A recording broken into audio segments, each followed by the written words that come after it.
Hey, it's Friday, and this is Netlink's Daily. Wait, no, I thought it's only Friday now. No, it's only with me on Friday, the one that matters. Oh, Well, hey. yeah, Okay, wait. news.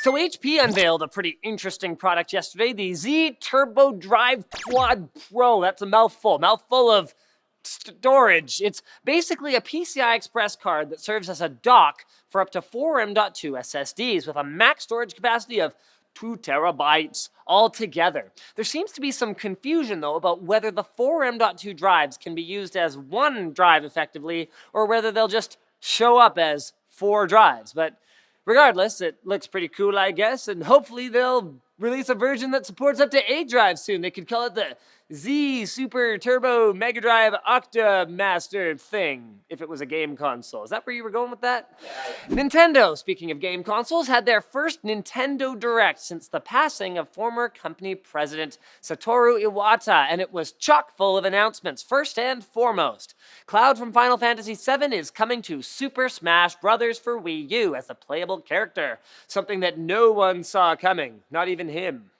Star Fox Zero gets a release date of April 2016. The Legend of Zelda Twilight Princess is getting an HD port on the Wii U. I mean, really?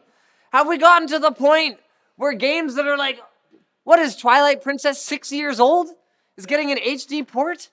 I mean, the only reason that Twilight Princess wasn't HD in the first place is because the Wii was an underpowered piece of... Sorry, right.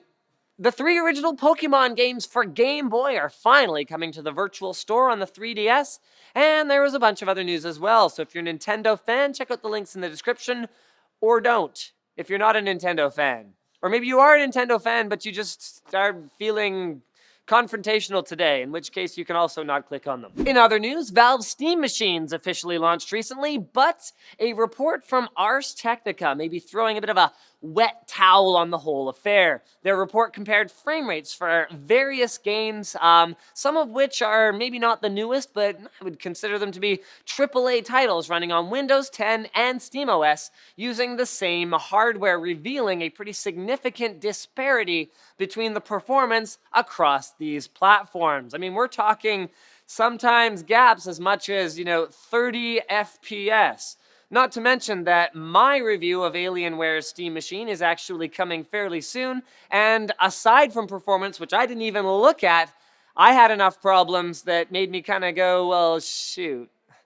Compared to the Steam Link, which handles in-home streaming from a Windows machine for $50, and the option of buying a full computer, which at that point, really, what's another $100 for a Windows license? I really don't understand how SteamOS and Steam machines fit in between these two things. And that was assuming performance was the same.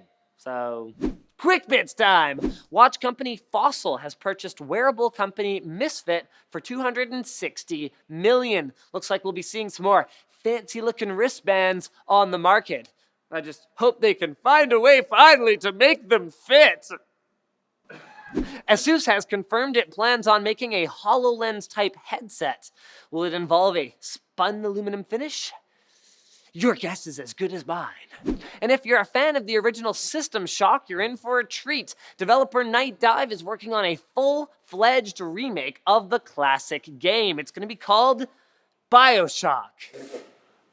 Facial recognition, that's passé now. Now the big thing is emotion recognition. Microsoft is working on an emotion API that will allow computers to tell whether you're happy, sad, confused, melancholic, or listless. Those really are the only 5 choices. Anger, not an option. And Dubai has signed a contract that will see its first responders equipped with jetpacks to deal with emergencies at the top of the city's skyscrapers. That is the future, my friends. And the future is now. News sources for all of today's stories can be found in the forum post linked in the video description. Irish wristwatch riding a wigwam. Nice. This week is NCIX's Holiday Door Crasher Sale event. It's November 13th. They're holding a contest to see just how many doors you can crash. The more entrances you destroy, the more you're entered in the contest. No, just kidding. Please leave all the doors you find completely intact. The Canadian deal this week is an Asus Z170A ATX motherboard for $194.99, and the American deal is a Patriot Blast, but not doors. Blast your data. Say, blast the performance of your data. No. Anyway, it's 120 gig SSD for $40. You can click here or the link in the description to see all of this week's special deals, because aren't we all just a little special? All right, that's it for Netlink Daily, guys. Thanks for watching. Click here to watch more videos. Click here to follow on social media, and don't forget to like and subscribe for more videos like this from NCIX. Now, I've got to end the video because it's time to go back to my life surrounded in basking something women. All right, that sounds awesome. See ya. I wrote such a great intro. Sick of your outros. Ooh.